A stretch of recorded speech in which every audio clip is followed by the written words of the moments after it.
Good evening, viewers, and welcome to this edition of NTV Sports Page. It's Monday, the 19th of August, and I'm Curtis Morton. In our headlines, Australia manages to draw thriller, and in our feature for this evening, Rollins overpowers Guyanese. We'll take this break, and I'll be right back. Taxes are the lifeblood of a nation. Feel good about what your tax dollars do in Nevis. As a responsible citizen, your tax dollars protect our environment. Pay your taxes on time. This message was brought to you by the Inland Revenue Department, Nevis. Be a responsible citizen.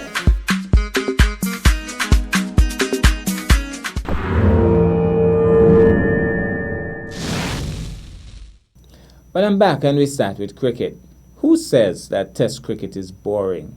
Well, the naysayers may well have to rethink that pronunciation after the second Test match in the Ashes series between England and Australia came to a dramatic finale on Sunday, 18th August at the Lord's Cricket Grounds, the home of cricket.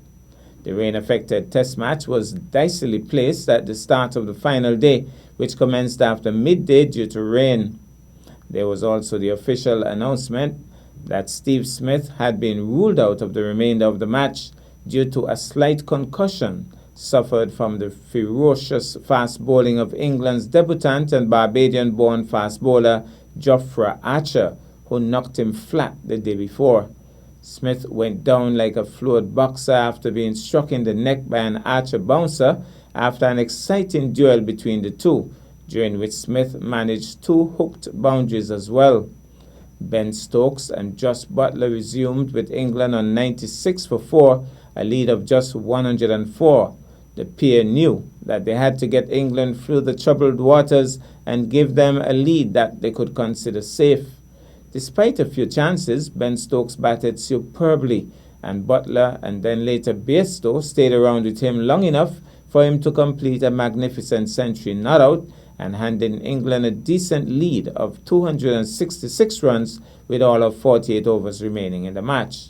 The crowd looked on in anticipation as Jofra Archer was once again in action. He quickly snared David Warner, who has been having a poor series thus far, and then followed up with the wicket of Khawaja. Out comes Labuschagne, who had hitherto not featured in the match, but in accordance with the new ICC rules was the concussion replacement for Steve Smith. Archer promptly floors him with his second delivery, but he bravely gets up immediately like a Muhammad Ali, but had to be carefully checked out before he was allowed to continue his innings. Thereafter, he batted with grit and determination to secure half a ton for himself before he was controversially sent, caught at backward of square, a catch which was not conclusive on the replay in terms of whether or not the ball touched the ground before it bounced into Joe Root's hand. The final moments of the match were tense, and the spectators were on pins and needles as Travis Head and Pat Cummins did their utmost to keep out everything that left-armers Jack Leach and Archer could throw at them. It went right down to 47.3 overs before Joe Root grudgingly admitted that England could not get the 4 wickets required in the 3 balls remaining. The players shook hands, and everybody breathed a sigh of relief, but especially the Australia team. Summarized scores: England 258, Burns 53, Bairstow 52, Hazelwood 3 for 58, and 258 for 5 declared. Stokes 115 not out, Cummins 3 for 35, Drew with Australia 250, Smith 92, Broad 4 for 65, and 154 for 6, Labuschagne 59, Head 42 not out, Archer 3 for 32, and Leach 3 for 37. Well, that was exciting. We'll take this break, and I'll be back with our feature for this evening.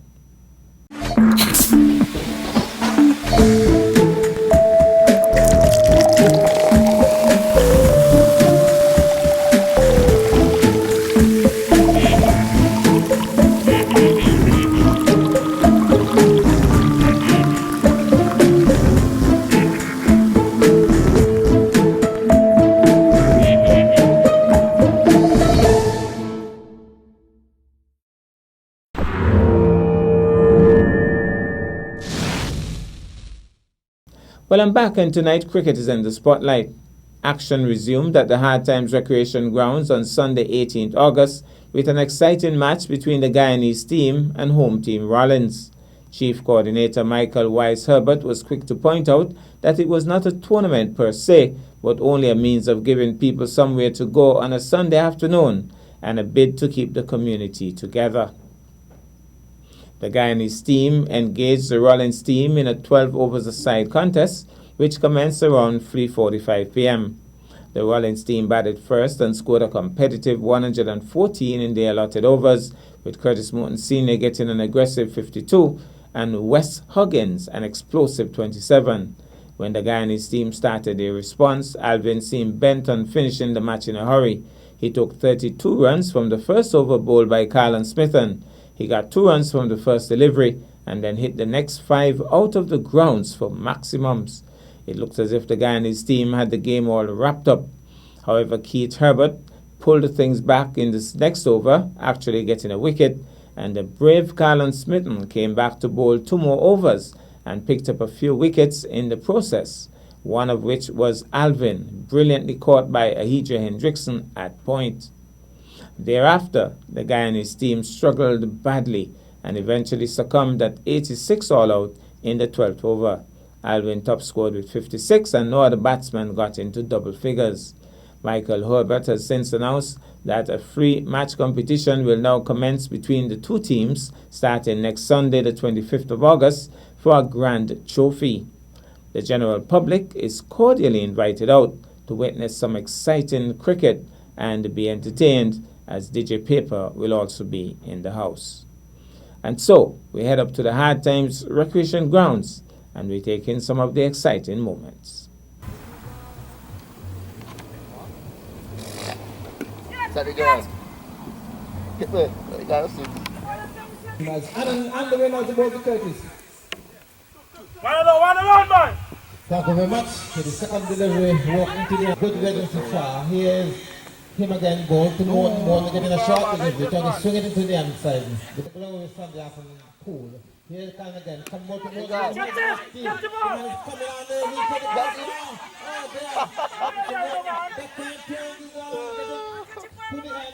Very slow. He should have taken that one, but Morton hit it another day.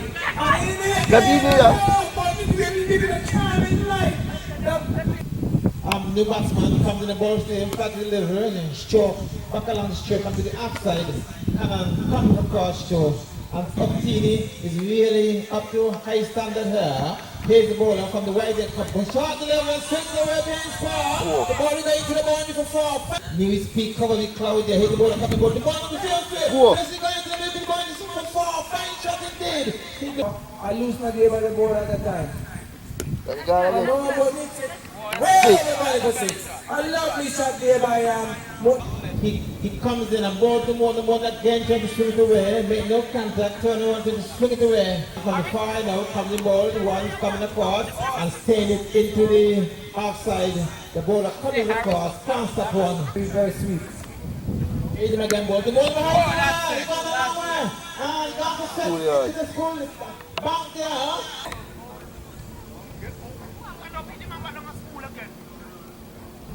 Ball is struck this number. Ball to ball is driving it into the inside. The man and the fence there comes in. Here's one. Jump comes in again. A bit. From the ball into the lovely shot. Overcovered. The ball was into the ball for 4. Get them to there for 4. Coming back the ball again. There's one. The feeling's coming across. The goal. He's swinging into that. That's a lovely shot. That's going into the extra cover boundary for 4. And once more to bowl. This time the short again. Pulled away. This time it goes for 4. Short again. And he swung too early. And they were going for the single. Herbert was down. And once more to bowl. Short again. Pulled away. This one places the gap. The man comes around nicely. Slides. Did he touch the boundary?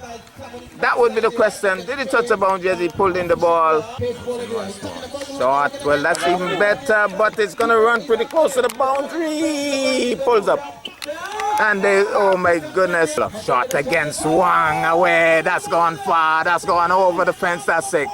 Now, the ball to Herbert, Herbert swings into that, the man is coming across, he's got, and he takes a good catch. Moves in now to bowl to the aggressive Huggins. Slow ball. Swing away. Swung. Oh, that's gone far.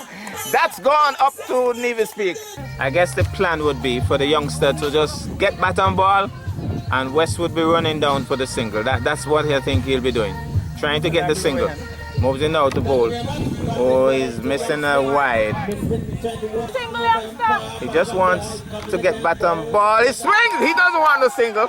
He's hitting a 4. My goodness, swung away for 4. Coming the balls to Alvin. Alvin get on the delivery. Still behind 5 point shot. Spin again from the white end. Coming in the balls to Alvin. Alvin. He can't go over in the shoulder. It's a very dangerous batsman. Upspin coming ball to Alvin.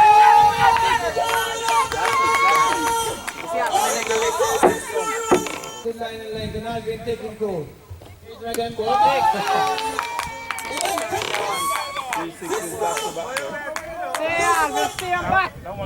Again, comes in the ball to Alvin. Good button, boy. Good button. Good shot, Alvin. Stay on. Good button, boy. Nice it, Alvin. Back to the game. Nice it, boy. Yeah, but he still got the ball again. Thank you very much. Swing again. Come in the ball. Drive in.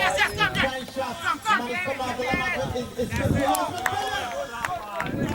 now he comes in and balls to Alvin. Alvin again.